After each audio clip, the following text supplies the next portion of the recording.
Explosions and the firing of bullets are the main sounds to be heard in Derna. Street battles continue between forces loyal to renegade General Khalifa Haftar and the Derna protection fighters, a collection of armored groups which are against his control of eastern Libya. Intense fighting has seen control of neighborhoods change from day to day.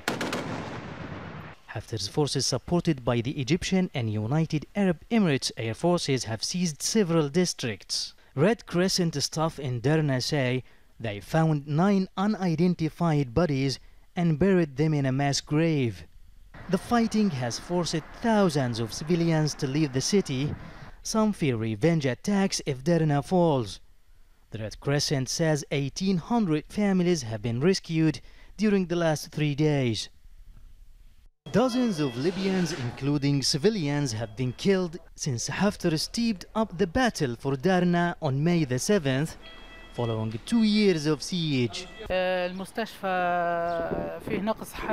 Hospitals are desperately in need of medication, first aid kits and blood bags, especially after Al-Harash hospital was targeted by a rocket. All the medical staff left the hospital, meaning the wounded people were left without medical care. Derna is paralyzed. Schools, hospitals and other vital infrastructure all damaged by fighting. 2 years of siege by Haftar's forces to the city have taken toll on civilians. Food, water and medical supplies are scarce.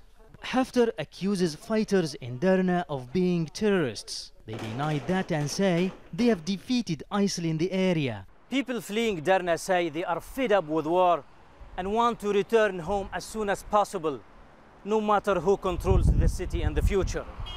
And human rights advocates are planning to file a lawsuit against Haftar at the International Criminal Court for what they call crimes against humanity. Mahmoud Abdelwahed, Al Jazeera, Tripoli.